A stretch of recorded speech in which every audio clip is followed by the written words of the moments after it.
Hello everyone, my name is Karen Swanston. My name is Graeme. Welcome to Lights On Still Scared. Each week we delve into ghost stories, hauntings, folklore and paranormal mysteries, sharing the tales, legends and experiences that continue to fascinate us. So whether you're a believer, a skeptic or simply curious, settle in and decide for yourself. Because after what we're about to tell you, you might just leave the light on tonight. Lights on, still scared. You can't hide from what's already here. Can't run, can't breathe. Something in the dark remembers me. No matter what I do, that feeling. Hi everyone, how you doing? Graeme here. Lights on, still scared. I hope you've been following our previous episodes. And joining me today is my esteemed colleague, Karen. Hello there everyone, and hello Graeme. Hello, how are you doing? We're going to be talking today ghosts, paranormal, supernatural, and today's theme is houses. Come in all shapes and sizes, houses. Indeed they do, yes. So we will be covering family homes, palaces, hotels that became homes and vice versa. Just an abundance of stories that I think you'll hopefully find interesting. And some are definitely creepy, I have to say. And some really interesting stories from first-hand accounts as well, which is always good to get. Very good, yes. Yes. And perhaps some personal accounts as well. Oh, yes. We'll look for that. I'm sure I can rake up a few. There's been a few houses I've lived in where strange things have happened, not just the plumbing. So what we're going to do is share that with you today. So how are we going to kick off with today, do you think? We, I think, are going to kick off with something that is really well known. And I thought, if we're doing houses and we didn't fit that in, people will complain. So we're going first to Borley Rectory. Ah, yes, the famous Borley Rectory. Indeed. So it's meant to be the most haunted house in England. Or the most famous, perhaps? I would say so, yeah. Yeah. So it's located in Borley, which is a little village in Essex, the old Towie town. Yeah. It was a rectory that built in 1862, and it's built by the Bill family. But prior to that, the early rectory on the site was destroyed in 1841. So there was a rectory there before, apparently. Right, okay. And the building remained occupied until the late 1930s. Right. So the previous rectory burnt down in 1841. Right. And this was later viewed as the first sign of misfortune connected to the site. So it's got a bit of a history before it even was really built. There apparently was a death during the construction of it. Okay, A 17-year-old labourer called John drowned while the rectory was being built, which is a bit unfortunate for him. Yeah. And whilst it's not originally connected with the hauntings, it was by the villagers felt that it was a bit of an omen. Yes, I can imagine. So right from the start, the villagers were saying it had problems. And apparently a human skull was reported discovered inside the rectory after the new occupants moved in. So it's got, do they know whose skull it was? Well, I will come back to that. Ah, okay. Good. In the story. Good. So originally the house was built by Henry Ball, who was the first rector of the new rectory. Right. And he lived there until his death in 1892. And during his occupation, strange stories of activities began to circulate. Okay. So after he died, then his son, Reverend Harry Ball, Right. was at the rectory from 1892 until his death to 1927. Okay. That's the name that I kind of remember. Yeah. He was there for most of his life, and he has quite a big attachment to the property as well. Okay. He developed parts of the grounds and pathways where later sightings were reported. So going on to the reports of the ghosties, very interesting. Yeah. So following Henry Ball's death in 1927, witnesses started reporting an elderly man. Right. Figure was described as elderly, thin, and respectable dress. Some believe that it's the apparition of Harry. So I suppose the significant there is that he was a real person. He wasn't someone that was... Yeah. And the most famous one there was the nun. Those nuns, dearie me. They get around. And the monks. They get around. So, according to folklore, there was a monastery built there beforehand. Then there was a nearby convent which housed a young nun. Right. The nun and the monk apparently fell in love, and they attempted to escape in a carriage. Okay. And unfortunately, they got caught. Right. So the monk was executed. The coachman was killed. Crikey, he didn't do the No. And the nun was murdered or bricked up alive. So I think she come off worst. I would say so. I would say so. Poor woman. Good God. Oh dear. So yeah, but then saying that, research into it said that there was no actual monastery there. Right, yeah. There's no convent nearby. There's no records of anyone being murdered. It's interesting though, isn't it, how these stories, you kind of, they just become embedded, and you kind of people accept it. Yeah. Suppose. So I suppose it's probably from the villagers. Yeah. I would imagine that there's probably because I suppose it had a history beforehand where they thought it was cursed, and so. But But the Ball family did have several witnesses of a veiled woman, a black-clad female figure, or a silent apparition, and a woman walking the garden paths. Okay. But the most famous one was 1900 with the 4 Ball daughters, because I think they had quite a large family. So there were four of the daughters that reportedly saw this figure at dusk. What were they doing out there at dusk? I don't really know. That's bizarre. I mean, were they nature lovers, sketching, just wandering about? Wandering about, as you do, yes. And they watched her near the grounds. And when they approached her, she disappeared. Okay. So she then was known as the Nun of Borley.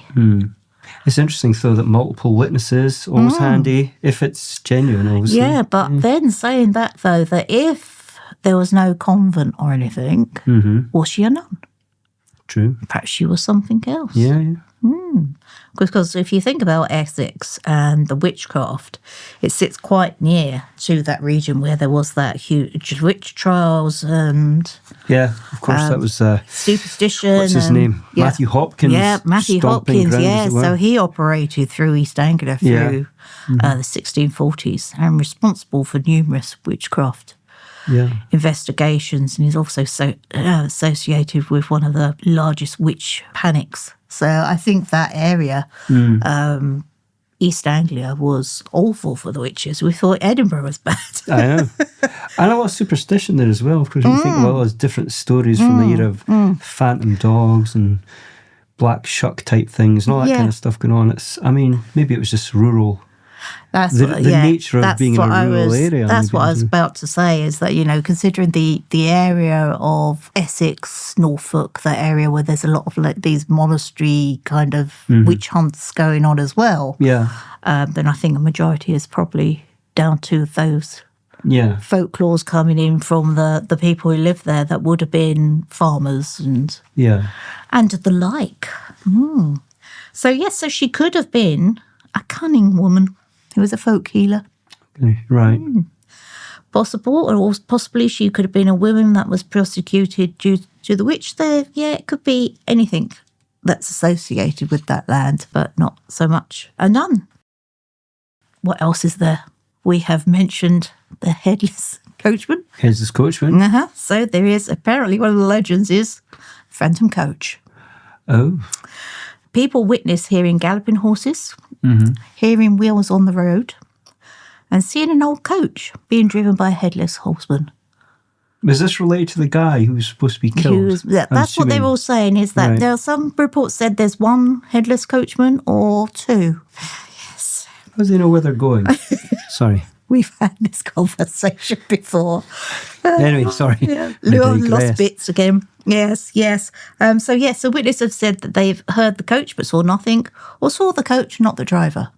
Right, okay. So it's all very, very strange. It'll suddenly appear, travel a short distance, then it'll disappear again without any explanation. So, very, very weird at all. So, that all comes down to, as I said, the coach that was used during the monk and the nun's escape. So that's what they seem to think he was. Well, it's interesting because if you took away that legend in a sense and just looked at these as hauntings as individual things, I mean, they could be three disparate. They could very much be. Which would probably be even more interesting, I suppose, in a way. But Yeah, anyway, so it could be a completely separate and perhaps an older legend than what the nuns were as well. Yeah, that's true. Yeah. That's true. So anyway, along comes Harry Price. Yes. Famous Harry Price, who is he not like the paranormal godfather? He is. He's there's been a lot written about him. Interesting guy. I suppose you keep reading today, but it describes being controversial, because of his methods, I suppose. I don't know. It depends. There's so many books out about him, but interesting. And took the time, I suppose, to decamp somewhere and actually study a haunting at a leisurely pace for a period of time rather than just, a one-night stand in a sense, which is always really interesting, So apparently he came on the story, let's just say, in 1929 to investigate. The Smith family apparently was then staying there. Right. They lived there at that point, and they were the ones that actually contacted the newspaper. Yes. Regarding the strange events that were going on, because I suppose they were still continuing to go on even after the other people have gone. So would that mean that they knew about the legend and they kind of carried it on, or did they get paid for it? Did they get paid for it? Yeah. Yeah, I mean... So, so he is called in to investigate, and it was him that actually called it the most haunted house in England. Mm-hmm. So when he investigated, apparently bells will ring, the servant bells will ring. You're right, yes. And they would be the bell system activated without any obvious cause. Right. Footsteps were heard in empty rooms, and there were unexplained footsteps at night. Okay. Apparitions, the nun again, she's not getting out, is she? Who knows? Indeed. Shadow figures and the phantom coach. So the phantom coach was allegedly being seen there, and also the elderly figure as well. Oh. And there were stones thrown, bottles moved, and objects displaced. Now, objects displaced, I mean, you could put that down to... Yeah, I've seen a few misplaced objects in the past that are obviously not paranormal at all. Incompetence more, but... I have seen other things that potentially could be, so I guess. But there's the joys of being middle-aged. Where did I put that? Why am I here? Yeah, it magically appears again. Whoa, it's a message from beyond. Well, talking about messages from beyond, apparently there was a reported messages including Marianne, please help me, written on the walls. Now, Marianne was the family that was there from 1930 to 1935. Okay. So, that's quite a lot of people. There's quite a few families that come in and go in there as well. The Foster family were there from 1930 to 1935. Yeah. And it was the Reverend Lionel Foster and Marianne Foster, and they had their daughter Adelaide. Okay. And they reported furniture moving, objects thrown. Right. Glass shattering and the bells ringing as well, and seeing the apparitions. And as I said, they saw the writing on the wall as well. Yeah. And during their occupancy is when they had the largest number of haunting reports. So it seemed to be quite active when that family was there as well. Interesting. I wonder why basically. Was it down to them? Yeah, it does make you wonder. Spiritual makeup, if you know what I mean. Yeah. But who knows? So in 1937, Harry decided to do an investigation. So he asked volunteers to come to the property and stay overnight, and to keep diaries as to what they actually experienced. And quite a bit has been done with that one as well. So they've done a seance, apparently, and a spirit called itself Senex Emurus. I may have said that completely wrong. Oh, I'm impressed. Allegedly appeared. Okay. And predicted that the rectory would burn down and human remains would later be discovered. Aha. Okay. Right. So in February 1939, the rectory was destroyed by fire, as predicted by Sid Spooky. That's strange how two buildings... Both met the same fate. It does, I mean, doesn't it? Things happen, but this is what... Anyway. So believers consider this a fulfillment of the prophecy, and skeptics question the reliability of the predictor. Yeah. So after the fire, so following the fire, by the early 1940s, the rectory was in ruins. Right, yeah. So there's nothing left. So Harry decided to organise a small excavation of the cellars beneath the ruined rectory. And the human bones were reportedly discovered. Okay. Now, Harry believed that it belonged to a young woman, and some have said it's connected to the nuns. So he...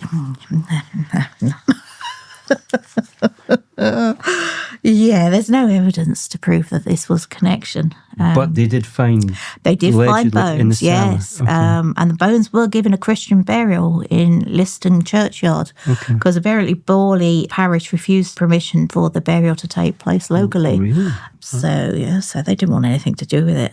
And many of the villagers believed that it was actually pig's bones, not human. I see. Okay.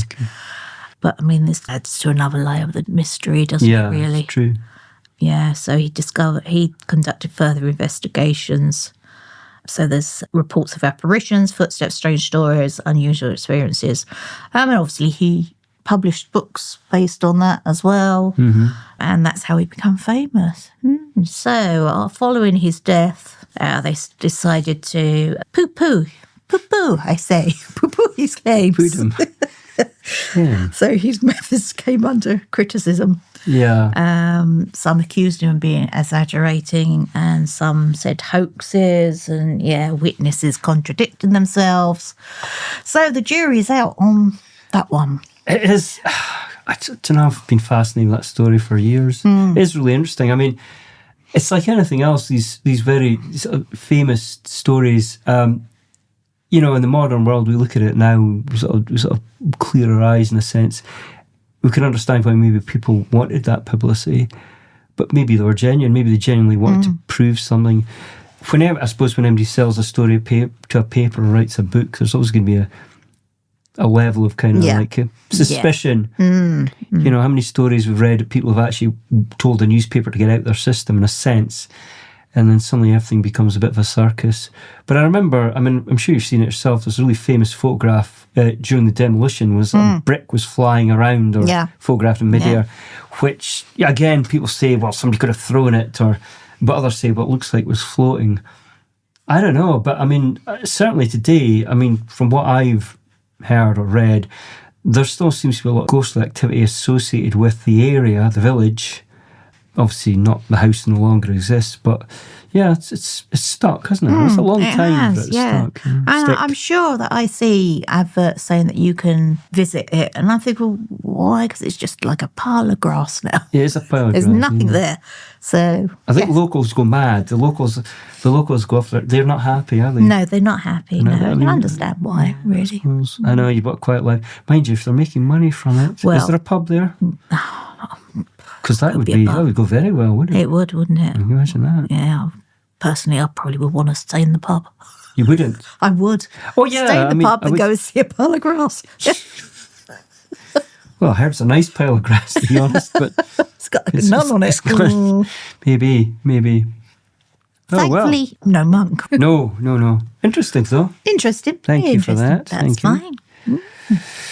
Well, my story is not has not so much gravitas attached to it because it's a little bit of an unusual and probably unknown story, I suppose. It's well, only unknown to those who've not heard about it, but for those that took part in it unwittingly, they had a very, very bad experience. And it's from a place called Skipness, which is on the Kintyre Peninsula, which near Mull of Kintyre. And I've not been there, I'm not going to lie, but when I got told the story, I had a wee look on the old map, and it's pretty remote. The guy didn't tell me which house it was, by the way. Okay, perhaps it's best. Probably. It's an Airbnb, so I think it could be fatal.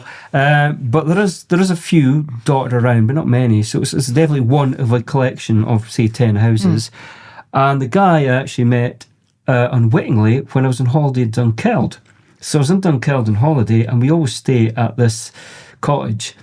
And I got chatting to the owners, Leslie and Heather, who are like friends of ours, and they basically said, oh, there's a guy in next door in one of the other apartments who might have a ghost story for you. And I thought, oh, okay, I'll go and see him. Off you as go. you do. So As you off do, I went. indeed. You know, that was me right in there. And he was a really nice guy, and he was a photographer. And he said to me, he was pretty cynical about these things and all skeptical, but he had a really horrible experience there. And basically, what happened was, I'll actually describe what he says. This is what he said. This is his quote. The place had been paid for by a mate of mine and was an old-fashioned farmhouse situated in a row of other houses. If I said the avocado bathroom suite was the best part of it, you can imagine the rest. It wasn't the best, to say the least, the best part being a large Inglewood fireplace which could sit inside. The decor was very 1960s and awful. I don't sleep so well at the best of times and regularly get up.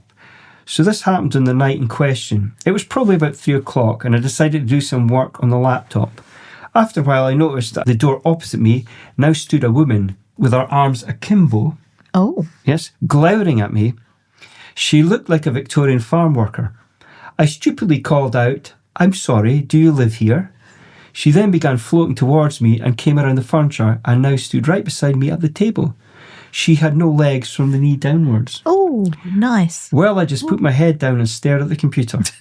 I didn't know what to do and it was terrifying. She vanished and I headed for bed and didn't tell my wife, who was still asleep. There's more, because a short time later something sat on the edge of the bed, then something lighter sat on the opposite side. I got the impression it was a woman and a kid. Well, at that moment I just shouted out, "Get the beep out Beep, of beep, here," beep, beep. and the bed rose. Well, I never said anything to my wife till we were on our way home, and guess what she told me? She had seen the same woman standing on the landing, who then melted through the door. Well, we had a 4 or 5 hour drive, and when we got back we were anxious. Not long after, we were sitting at our table, something like the one we were actually sitting at the time, and there was a large book with a raffia-type bookmarker in it, and the book suddenly jumped on its side. I am literally having an accident, I shall say, until I realised that our cat has gotten its claw caught on the bookmarker, which was hanging over the table, and had pulled it, which is very bad timing, It was, yeah. to say the least. Pesky kitties. So some years after, I contacted the office who was renting the property, but they denied all knowledge of it being haunted. I suppose they wouldn't admit to it. Anyway, that's the story. That's a good one. It's a good one. It's creepy. It's creepy. And when he was telling me, he was, which is always interesting when you speak to someone in the flesh, you see the sort of reaction on the face. And I knew full well that he wasn't he was a really sort of, I suppose, a straight up kind of guy. So I guess he had a terrible fright. But yeah, I think I would have done the same. And what could you really do? Well, you've got a woman drifting towards you with no legs. You just bury your head literally in the sand, would you, and hope it goes away quickly. Indeed. You know. But there you go. That's an Airbnb in the Kintyre Peninsula. Lovely. Right. Okay. Would you be surprised if I said there's more monks No, on the list? not at all. This is I'd be taken aback, somewhat disappointed if he wasn't. Indeed. Yeah. This is a well-known one as well. I'm going for the good ones. Okay. 30 East Street. The Black Monk of Pontefract. I'm glad I said Pontefract, right? There's a Pontefract in West Yorkshire. I was going to say East Yorkshire. No, it's West Yorkshire. That would cause issues, yes. But I don't mind you. Does Pontefract where the cakes come from? Well, yes, it is. Okay. Indeed, yes. So this is not like a big house or a big stately home or anything. It is a semi-detached council house. Okay. Which looks like any other house in the street, apparently. So they do say that the site is one of the most famous alleged poltergeist cases, and it's still being investigated to go. Okay. Yeah, so it's a post-war council house, like a lot of them. Nothing unusual about that in its appearance. And it's not linked to any ancient buildings or anything like that. So this family move in, they're called the Pritchards. Nothing actually before then is reported. So that's quite unclear as to whether there was anything beforehand. There's no widely documents at all of anything major paranormal activity prior to their occupancy. So is it the house? Is it the people? Interesting. So it only begins with them. So Pritchards are Joan and Jean, who moved into the house with their children. Initially, they experienced nothing at all. And then the earliest disturbance was knock-ins and banging sounds. Right. Minor things, really. Yeah. And they just dismissed it, I think, to start off with. And then it escalated. So objects started to move, the furniture started to shift about. Items started disappearing. Well, we've just discussed items disappearing. Yes. And loud, unexplained noises as well. Yeah. So the family allegedly claimed that they were touched by unseen hands. Bedding was pulled away and objects moved Oh, I don't like that. independently, a bit like the book. So, but I don't think it's the cat. Yeah. No. I think that was a unique experience.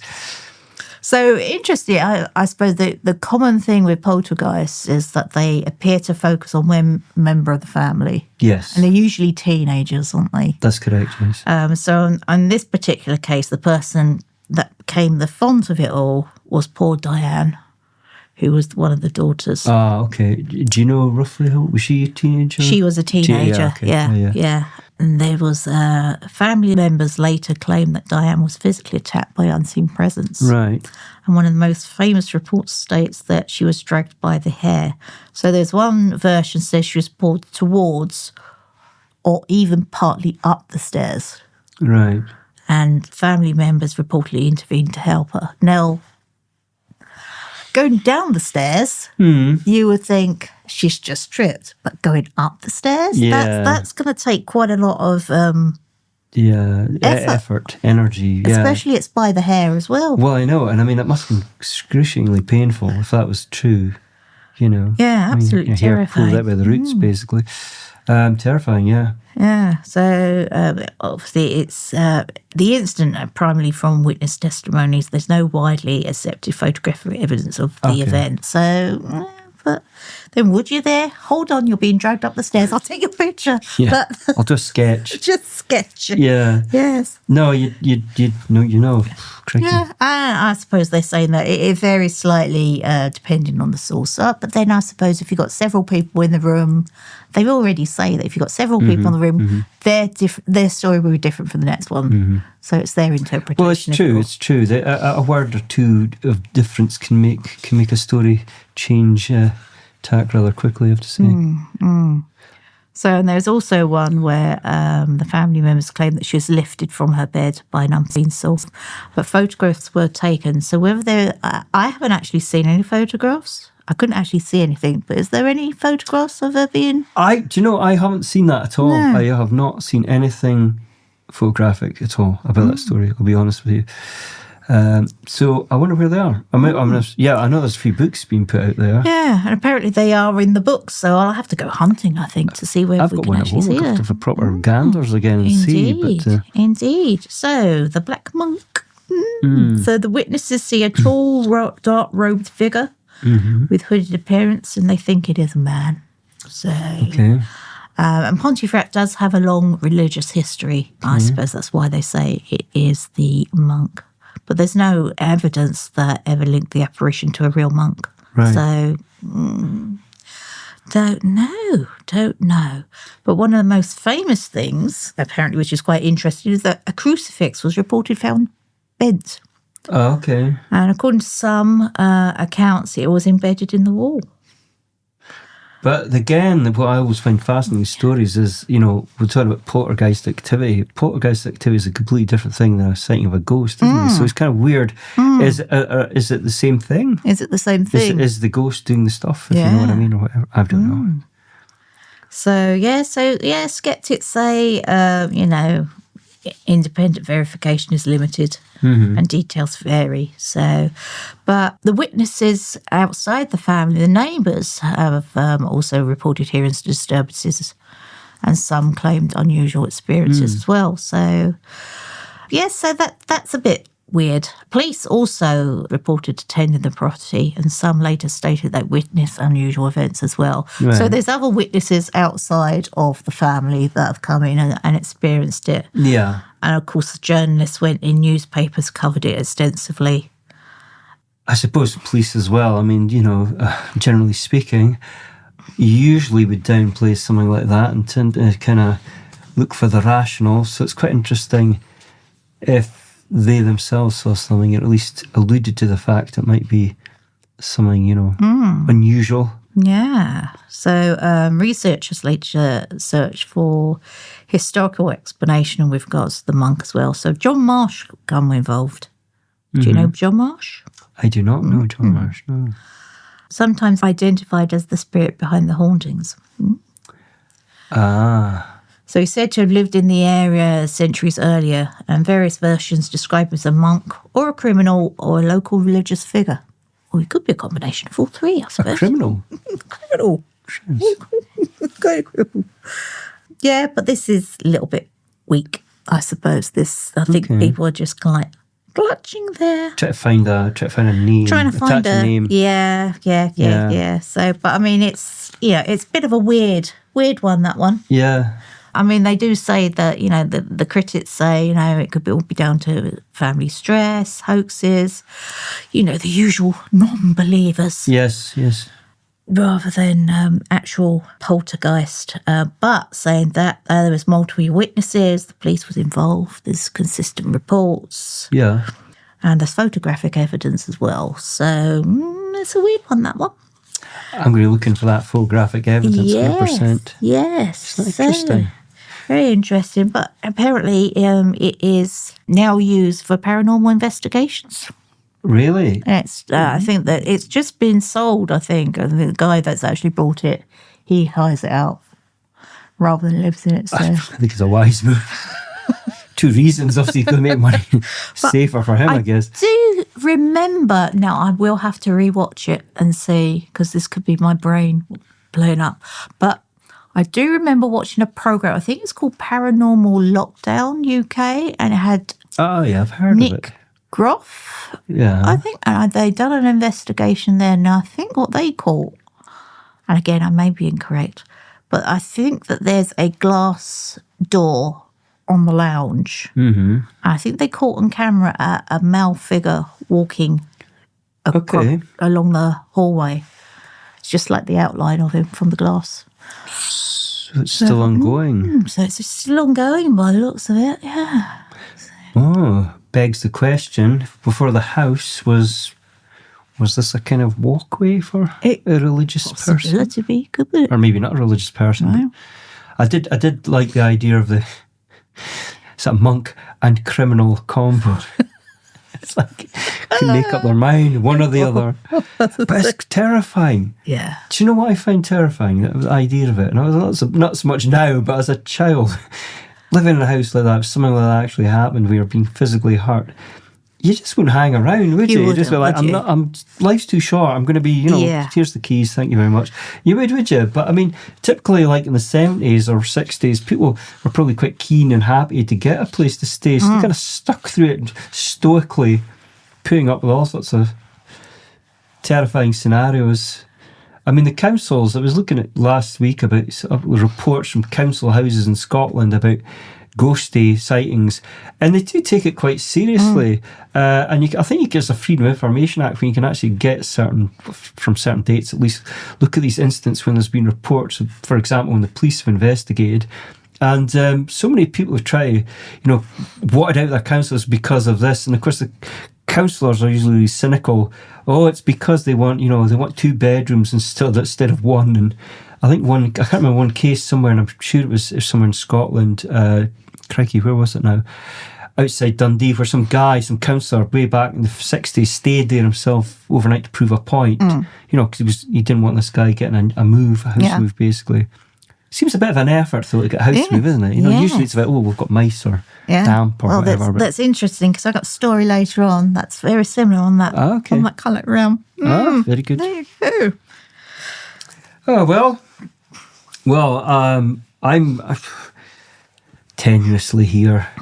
I'm talking about Kuros Palace, but it is a house, a couple of name palace. Can I sneak this one into the wire? Big house, then, is it? Quite big-ish. Oh, go on, I'll let you. So this is run by a lady called Linda Whiteford, And it is a property, National Trust, I believe. I think it's National Trust. I hope I'm getting this right here.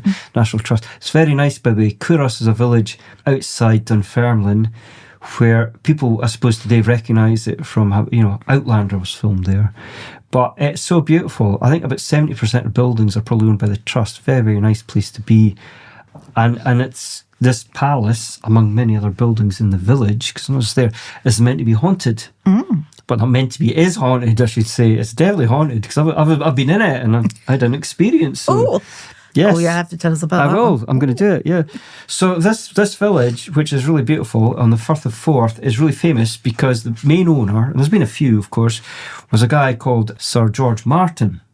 It's very similar to the guy who Abbey Road, Beatles guy, but it's not him. It's not him. Not the producer. Not the producer, no. Unless he's been reincarnated somewhere along the line, I don't know, but probably not. But he's quite an interesting guy because his house has got this beautiful rooms that are all wood lined and they're all got painted. So it's quite unusual to see so many rooms with this painted galleries, and it's very pretty. And he also made his money from salt. Oh, I know. So basically, in a nutshell, and I know it's hard to believe, he excavated below the Firth of Forth this massive coal fields, if that's the right, coal fields? Well, there was coal under the Firth of Forth. So he dug straight down. Oh. Straight down and or down deep, and people were actually underground excavating coal, climbing up these big ladders. It was way back in the 1500s, and then using the coal to heat these big salt pans and extract the salt. And of course, salt was hugely important and valuable. Yeah. Made a lot of money from it.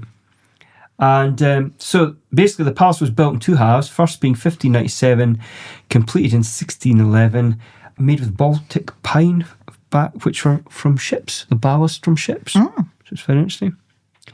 He's meant to be one of the ghosts, by the way. Okay. It's an interesting building. It's got so many different kind of rooms. And I believe by about 1932, it was the point of collapse, but was saved. So we have it today.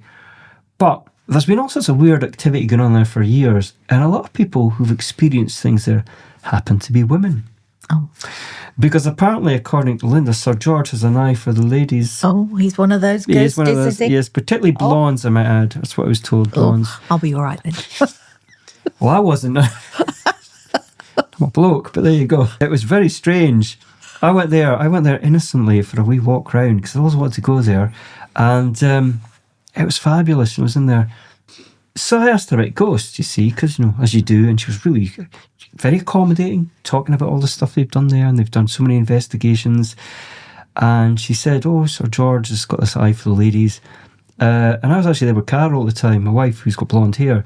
And we were left in a room because the parcel guide arrived, the DPD guide arrived. So he ran out, Linda ran out to see the guy and says, just wait in the room. So it was fine. Next minute, I kid you not, the feeling of something in the room was intense, like literally hair up the back of the neck, and it followed us about. So we started walking around the room to escape this, whatever it was. But it was firmly attached, let me tell you. And round we went till eventually she came back. And it was funny because she said, so what happened? Well, we said. And she just sort of laughed and blah, blah, blah. So was she expecting something? She was expecting something. I think we're fed the lines down there a wee bit, to be fair, but very interesting. So this is what he does. And I might add that off one of the bedrooms, and I don't know if Sir George is the guilty party or not, but out of one of the bedrooms is a strong room where the family's money was kept. And the walls are really thick. I mean, seriously, it's 4 foot thick. Very secure room. So you can only get so far as a wee rope and you can peek in. And I believe there was an American tourist at the time with a rather long ponytail, sort of like looking in the room, and she got a right old fierce tug in the back of the hair, and like a proper tug. So her head was sort of snapped back. So I don't know if this was Sir George or not, but somebody was obviously unhappy at their presence. Oh dear.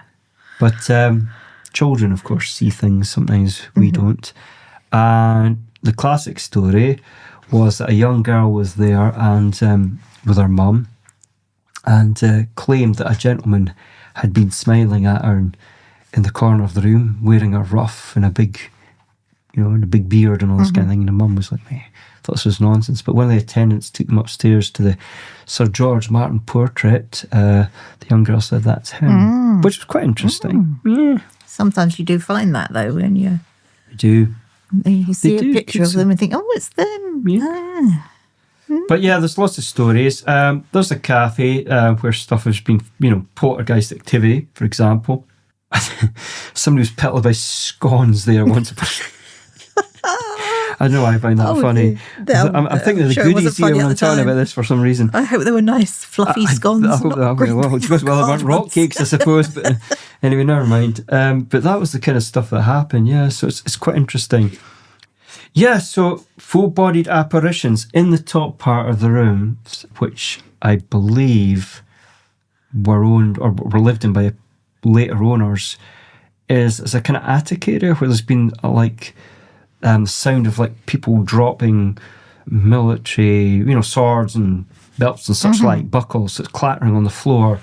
And I believe a couple of young visitors there saw what they describe as a musketeer type figure wandering by, with outfit on. And yeah, genuinely the attic was used apparently as a kind of like we'll call it a barracks in its loosest sense, but there were soldiers of some description, military people there. So that's quite interesting. There was also a ghost of what appears to be a monkey. Monkey. A monkey. Not a monk, but a monkey. A monkey. Yeah, makes a change. So yeah, a monkey, and again being seen by guests swinging on the four-poster bed, which is unusual. But yeah, there's been lots of stuff there.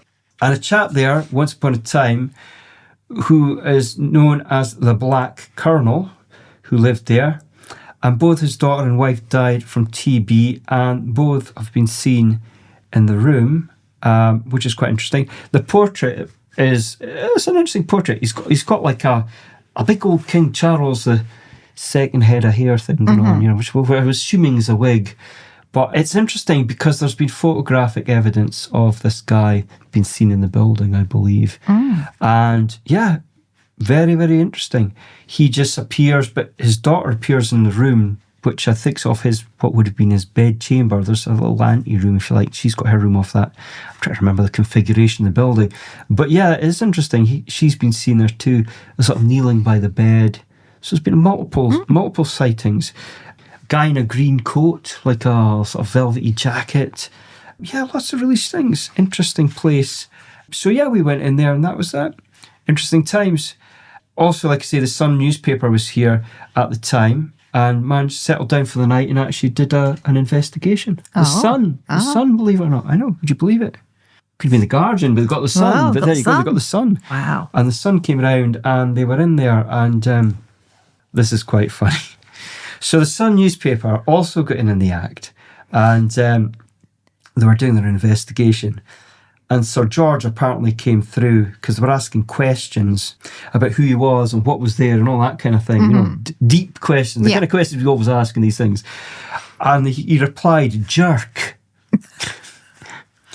So, well, what about me, says Anna, who was the reporter. The reply was common. It could have been worse, I'm sure. Yeah, he was a gentleman after all. But yeah, absolutely outrageous. So there's been a couple of things there. So yeah, they think he has probably got a sense of humour. Sounds like it. I suppose the last thing really about there that is probably less amusing is the sighting of what has been described as a black mass coming out of what is the strong room. 3 or 4 members of staff described this dark entity rising from the floor before moving up walls and crossing across ceilings, described as a kind of elemental energy. It's either there to protect or could be harmful to those who trespass or transgress. So this was what I was told, so I was on my best behaviour then, let me tell you. But that's quite creepy, and that's been witnessed a few times. Quite creepy, yeah. That doesn't sound at all nice at all. I know. I'm trying to think if there's anything else offhand here. Oh, apart from, like I say, photographic evidence, but the actual haunting, if you like, of whether it's the same haunting or not, seems to not just be confined to the building. I mean, there's stuff been seen in the garden area. There's also obviously a sort of toll booth area in the main village, which is probably a couple of 100 yards away. Sort of phenomena there as well, but whether it's the same things or completely different, I couldn't say. I really would like to go back. I know for a fact they do or have had a lot of there's sort of not necessarily seances, but investigations there. But it's done by a specific team, so it's quite low key. You can book tickets, I believe, for it, depending. I've never been. I quite fancy it. I'll be honest with you. It's got a really interesting building.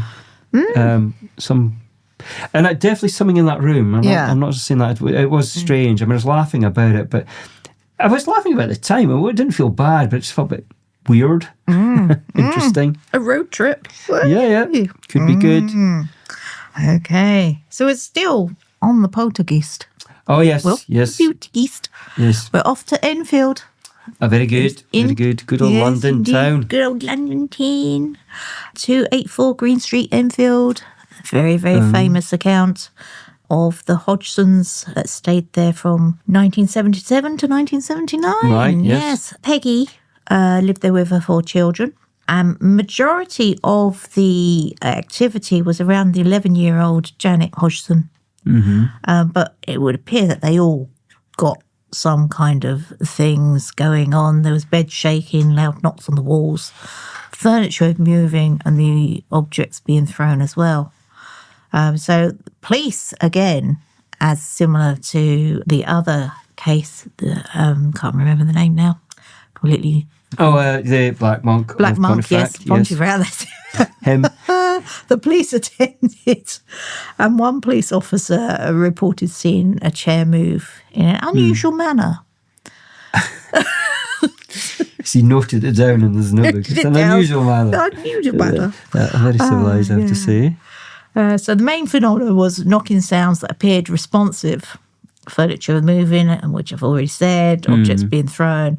And apparently Janet levitating. Now, there is that famous photograph of her midair. That is correct. Yes. And also a deep male voice would be speaking through Janet as well. Yes. Occasional reports of apparitions and unexplained noises. So the person who investigated them, who was brought in to investigate, was Maurice Grouse and Guy Lynn Playfair. And they conducted extensive investigation on behalf of the Society of Psychical research? That could be it. Is it them? It's them. Them what? Them.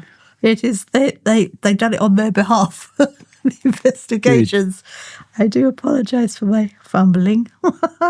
So anyway, there were hundreds of witness statements, photographs, audio recordings, and media reports were collected. So there's quite a bit of evidence. A lot. About this kind of thing that went on. The voice, which is quite interesting, that Janet claimed to do, because she used to do this voice, which was quite a deep, gruff voice.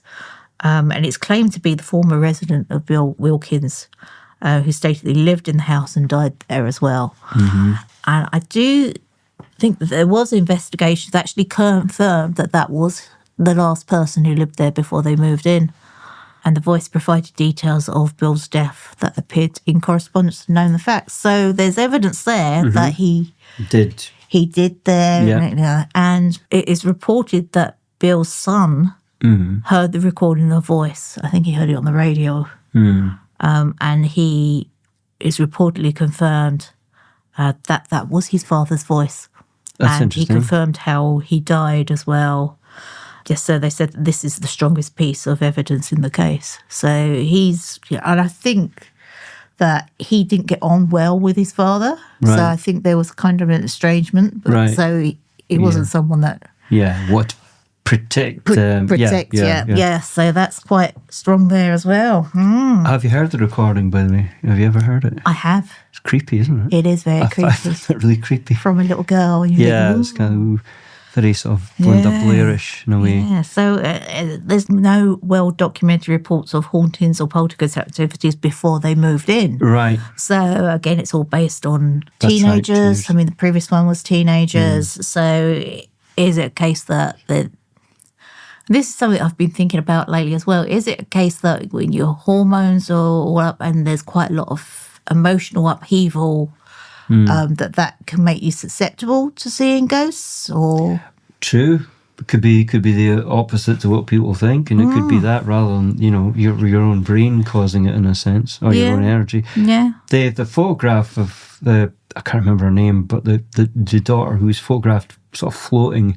That's always been. I mean, it's a very intriguing photograph. I mean, there's sort of two schools of thought. There's those that think she bounced on the bed. Bounced on the bed. Yeah. But I mean, I know there was a few reporters in there as well, and I think they stayed in for some considerable time, and they seem to believe it was actually a genuine phenomenon. I mean, there's a lot of evidence there that actually supports the case, but Janice did admit in some incidents they were faked. So right, yeah. And they did investigators occasionally caught the children staging minor events. Right, yeah. And as you said, some of the photographs have been interpreted of her jumping rather than being levitated. So the jury's out, I think, on that one. But it's interesting. Yeah. That the fact, I certainly think that the fact that the son can actually say, yes, that was my father's voice, and he confirmed how he died and all that information beforehand. But yeah, so nearly 50 years later, it still remains unsolved and it's still talked about. Yeah. And I think it's one of those things that will be certainly in folklore, I think.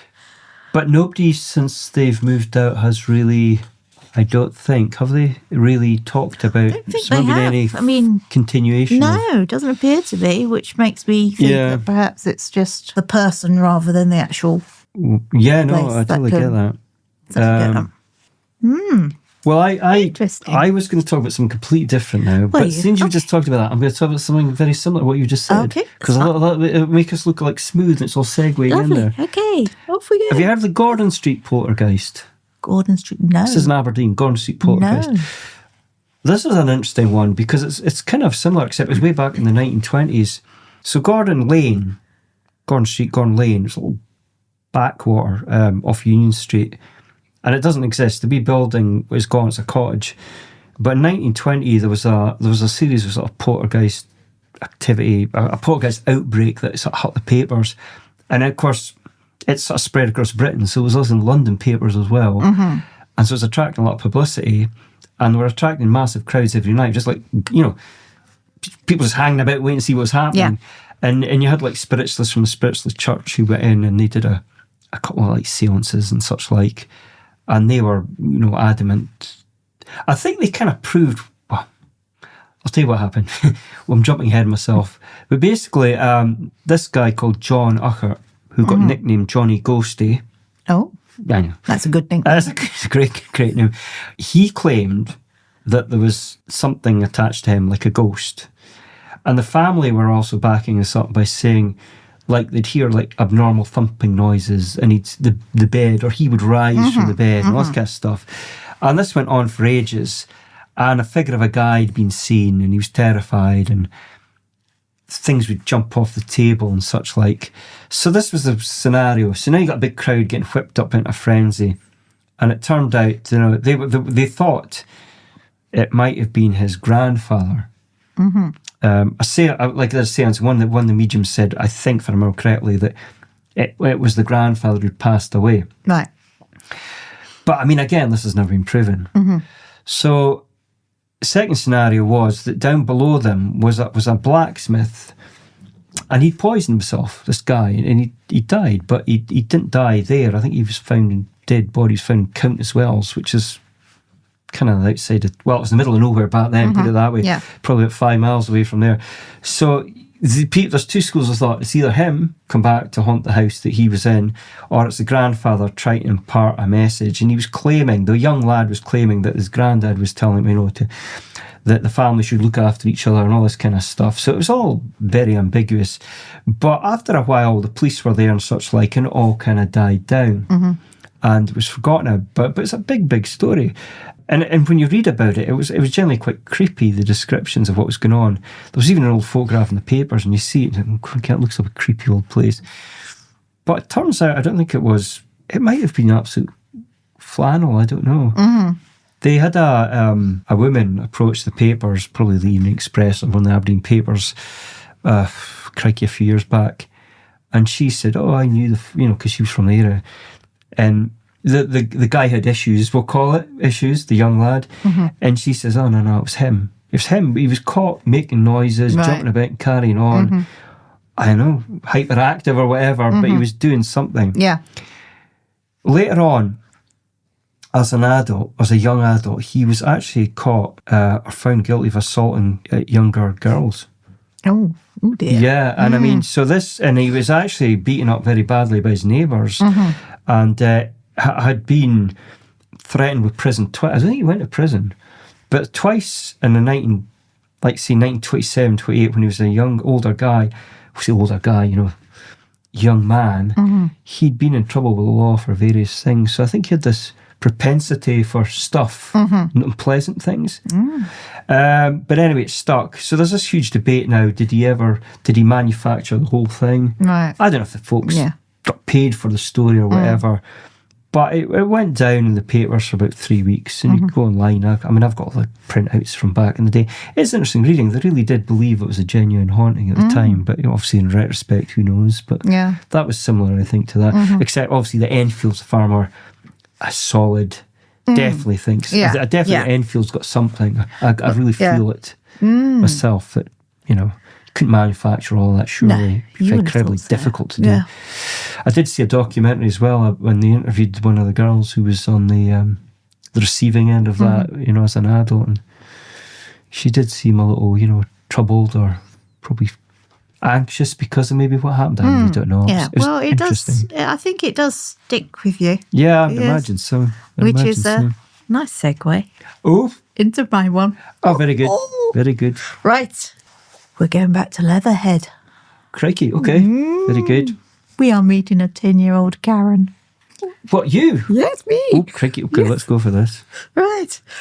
So what was 10-year-old Karen like, do you think? Younger? She was younger. She was very strange. Carefree. Oh, no. No, she was not carefree. She not carefree. Fair enough. Carefree. She was, yes. But what I was saying about earlier, that people seeing ghosts if they're like traumatic events, and they do say grief as well, and just quite emotional. So 10-year-old, it's 1978. I'll give my age away. Okay. 1978 was quite a traumatic year for the young 10-year-old Karen. Right. And one of the traumatic events, and I say this in jest because he might be listening, was the birth of my brother. So, yes, love him dearly, but still, I did find that quite traumatic because we had to move from our house, which was a nice 2 bedroom house, into this other house, which it was a reasonably nice house. It's 3 bedrooms, It's not an old house. I think I would say it was about 10 years old. Right. So, council house. Okay. Soon as I got there, I thought, I don't like this. The hallway, no. There was a glass door into the kitchen. Hated that glass door, especially if I had to come down at night. I really hated that bit of the house. The stairs as well. If I was coming down the stairs, it always felt like there was someone behind you. So I used to go down to a stone. So it didn't feel completely right, this house anyway. So one particular day, there was an argument going on in the lounge between my dad, my mum, and my sister, which was not unusual. But, there's all obviously a bit of a ding-dong going on. So I thought, I'm going to stand in the dining room. I'm not getting involved. And I was standing by the window, just looking out in the garden. I saw some colour, like you see something out the corner of your eye. Yeah. And it's kind of like a white. And then I thought, what's that? I saw like a figure. It was an all-in-white figure of this woman come out the kitchen door. Right. She turns to the right. Because in the garden, we had it was quite a steep slope up the garden. Yeah. So we had a little metal gate and about 3 or 4 steps going up. Right. She got to the gate, she opened the gate and then went floating up the back of the garden. Right. Into we had trees at the back, up to the trees. And I thought, ew, as you do. Yeah. So, anyway, I mean, it looked like she was wearing a nightdress Okay. as well. So I thought, anyway. So a few weeks later, Mum and Dad said, right, we're off to go and look at this house. Now, we'd only been in this house about 3 or 4 months. Right. My Mum and Dad said, right, we're going off to see this house. Mm-hmm. So off we go and see this house. And I know it was the 70s, but we walked in. The hallway was bright green, Okay. including the ceiling. The lounge was bright pink, including the ceiling. And it was like all multicoloured. It's the same decorator as the one in Skipness. Obviously, he got around. There was no doors on Right. any of the rooms. There was no banister. And there was like Crikey. let's just say, a very weird substance on the walls upstairs, which was brown. Oh, good That's God. what we thought. Oh, what earth are we here for? So anyway, parents said to me and my sister, now, I do believe this is the first and last time we probably agreed on anything. They said, girls, would you like to live here? And we both at the same time went, no. Why? It looked like a crack house. Why would we want to live here? Anyway, so That's outrageous.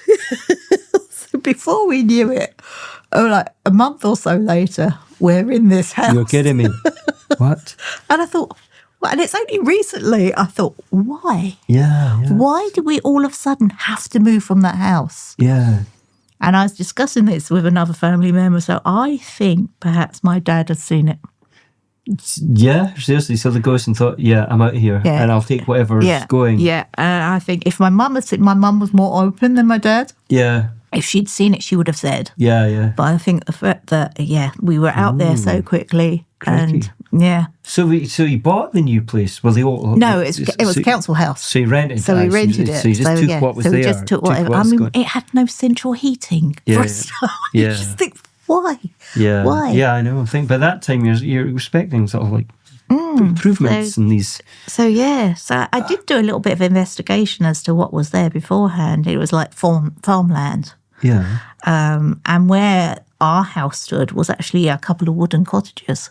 Oh. So I wonder if the lady in the 90 was her. Wouldn't that be interesting to get the census records from there and find out Really who was interesting who she there and was. what she was? Yes, but I just thought it's interesting that we moved out so quickly Yeah. into a place that, I don't. I've been really lucky actually. I mean, there's been a few houses we've moved into where there's been weird stuff happen, but nothing crazy bad. I mean, there's been things. I remember I think when I first moved to McCarroll, Victoria Road, the blooming the middle of the night, it's sort of like a peacock suit by what's his name, Paul Weller came on the CD randomly at full volume in the middle of the night, which is pretty disturbing. I don't know how that happened, but telly would go off and on. Figures would be seen. My neighbour upstairs, actually, we live in a place called Torrey. That was quite interesting. So we had these weird experiences in this house. I mean, nothing major, just stuff. And my neighbour Suzanne upstairs was like, she like one day she woke up and she was in her bedroom and she heard a guy, or she assumed it was a guy with heavy footsteps clumping about next door. So she was lying, I think she'd been burgled, So that was pretty disconcerting. Obviously, there was nobody there. But another time, and I remember it well because she had a really big mirror, it was quite a heavy thing.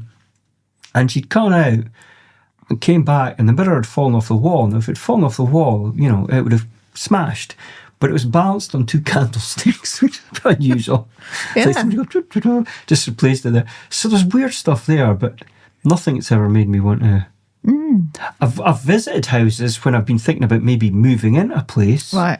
And maybe potentially looking to buy a place. And thought, no, thank you. Yeah. Because it's just like, something grim's happened.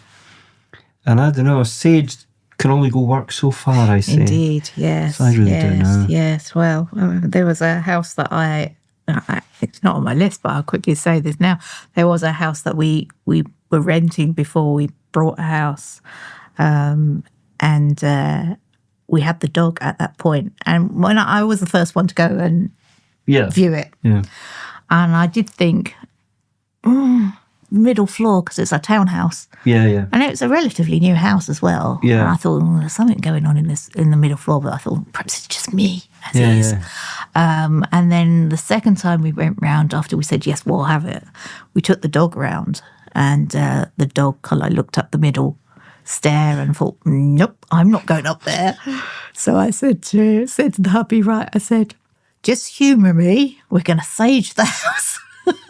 So he's there saging away. There he was, putting like plastic bags over the smoke detectors. I said, just humour me. Wafting clouds of smoke everywhere.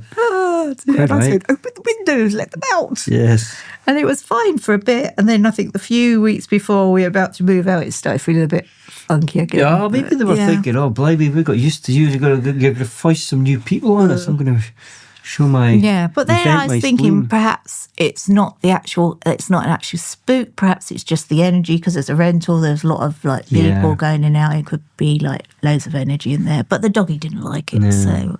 I often think it's strange when you think about hotel rooms and consider how much people go through those things. Yes, I must admit, I'm a bit funny with hotel rooms. You get lots of weird hotels. I'm sure we'll cover this. I'm sure we will. But I mean, it's like, God, I might have so many people I know have stayed in hotels and ended up, having to leave at 6 a.m. or lay awake all night terrified. Or makes you wonder, doesn't it? Makes you wonder, doesn't Crikey. it? Yeah.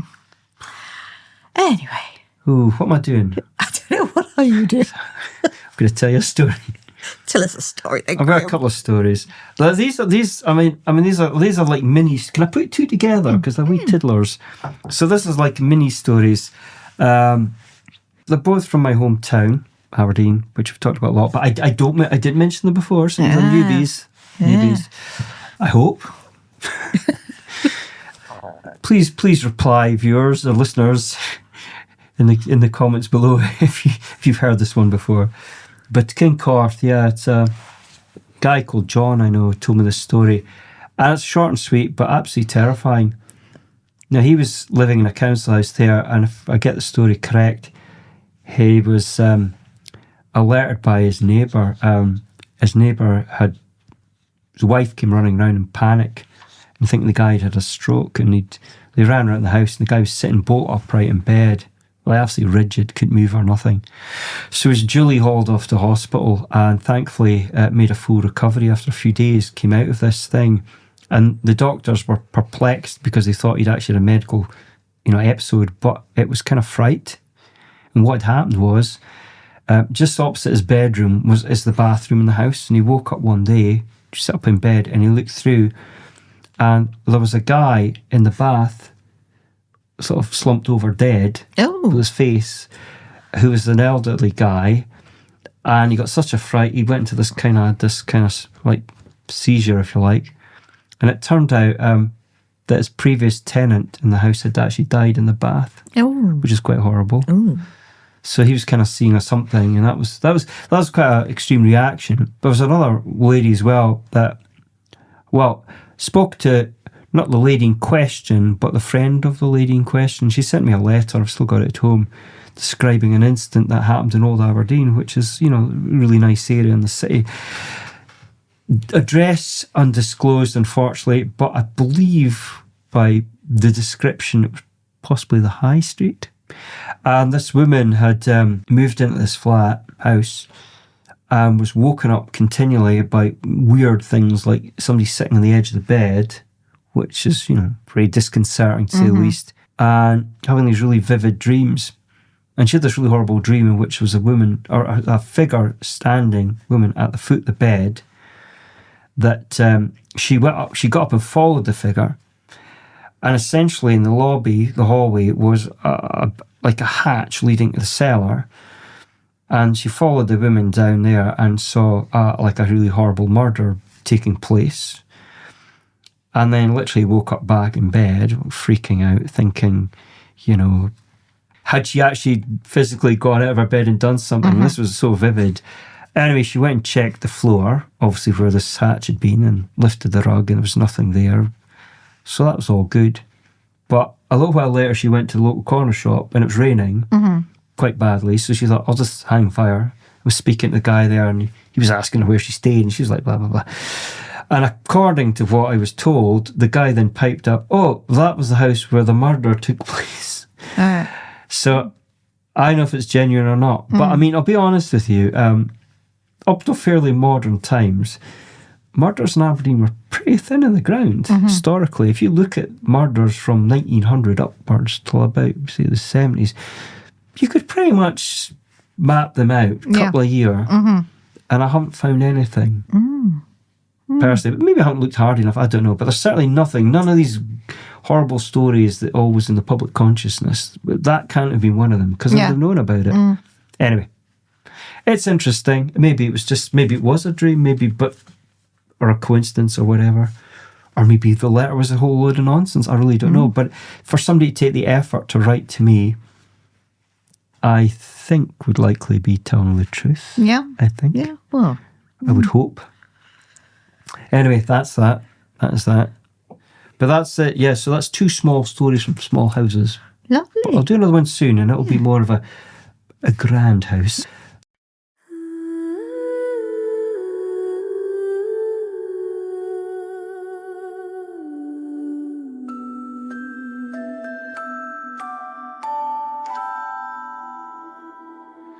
I keep the hallway light on, but the shadows never fade.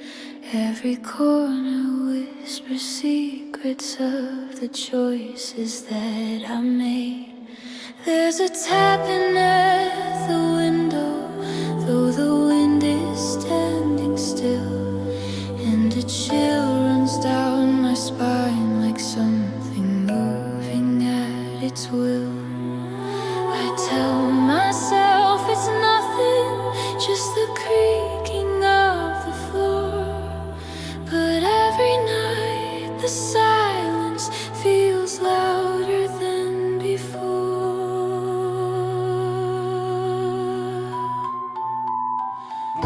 Lights on, still scared. You can't hide from what's already here. Can't run, can't breathe. Something in the dark remembers me.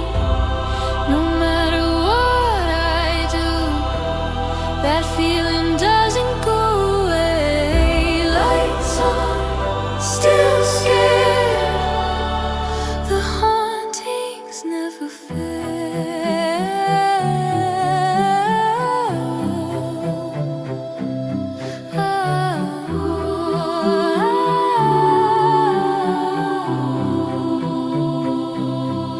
There's a shadow in the doorway where I swear no shadow should be, and it moves just like a memory I'm too afraid to see. Every picture on the wall seems to watch me as I pass, like they're waiting for the moment when my courage doesn't last. I whisper little prayers to keep the nightmares from my bed, but something sits beside me, breathing echoes in my head.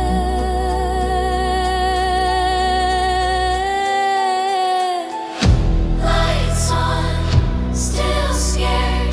You can't hide from what's already here. Can't run, can't breathe. Something in the dark remembers me.